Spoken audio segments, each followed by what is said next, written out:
ప్రతి పూట చెల్లించాలి. నీళ్ళు తాగుతున్నామా దేవా, నీళ్ళు అరిగిస్తున్నావు నీకు వందనాలు స్తోత్రాలు. మనం అన్నం తింటున్నామా దేవా, అన్నం ఇచ్చినావు నీకు వందనాలు స్తోత్రాలు. మాలాంటి ఎంతోమంది ఎందరికో ఏ అవసరం లేక ఎంతోమంది బాధపడతారు. మా ప్రతి అవసరత తీరుస్తున్నాం, అక్కర్లు తీరుస్తున్నాం. ప్రతి దగ్గర దేవుడికి నువ్వు కృతజ్ఞతగా సలహా. దావీదు మహారాజు అంట 7 సార్లు పరిగెత్తిటోడంట దేవుడి దగ్గరికి. పెద్ద రాజు ఎన్ని పనులు ఉంటాయి అన్ని పక్కన పెట్టేసి ఫస్ట్ పరలోకపు రాజు పని చేసేవాడంట. మనం కూడా పరలోక రాజ్యపు పనులలో మనము కృతజ్ఞతాస్తుతులు చెల్లించినప్పుడు నా జీవితంలోకి కావాల్సిన ప్రతిదాన్ని ఆయన సమకూర్చి పంపి మనం నింపి నిలబెట్టే దేవుడు. దేవుడికి స్తోత్రం. ఎక్కడ మనం ఏది కూడా తక్కువ అవ్వదు. దేవుడికి మహిమ కలుగుతుందా. హల్లెలూయా.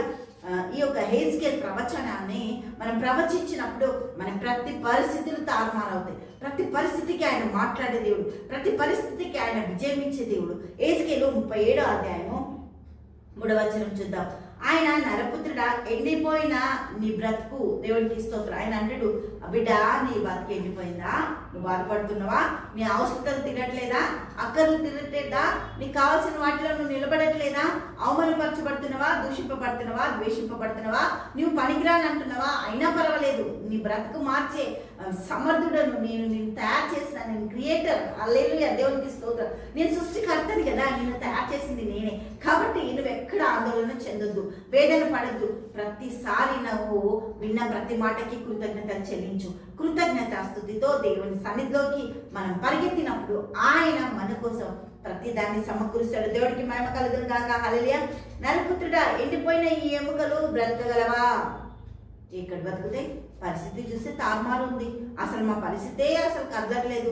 మా బిడ్డలకు వివాహాలు ఎట్లా జరుగుతాయి? మేము ఎట్లా ఇల్లు కొనుక్కుంటాం? మేము ఎట్లా ఆశీర్వదింపబడతాం? అదే ఆలోచన ఉంటుంది. కానీ ఎట్లా మేము నిత్యత్వంలోనికి వెళ్తాం? ఎట్లా పరలోక రాజ్యపు వారసులం అవుతాం? ఎట్లా పరలోకంలో మా కోసం స్థానాలు సింహాసనాలు స్థిరపరచబడ్డాయి? అది మనము ఆలోచించడానికి సంకోచిస్తాం, జరుగుతాం. మనం భయం వస్తుంది, వేదన వస్తుంది, వణుకొస్తుంది. కానీ ఆయన అంటాడు, దేవుడికి మహిమ కలుగును గాక, ఎండిపోయినాయి కదా ఈ ఎముకలను చూస్తున్నావు కదా, వీటిని ఒక రోజు నేను మహా సైన్యంగా నిలబెడతా. ఏమో నాకు తెలియదు. నరపుత్రుడు ఏమంటాడు?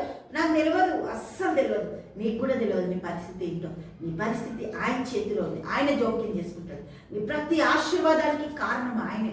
నీ ప్రతి ఒక్క విజయానికి ఆయనే ముందుంటాడు. నువ్వు ఆయనను ముందు పెట్టినాడు, నీ జీవితానికి ఒక మార్గం తెరవబడుతుంది. దేవుడికి మహిమ కలుగుతుంది గాక. ప్రతి మార్గం ఆయన సన్మార్గంగా చేసే దేవుడు.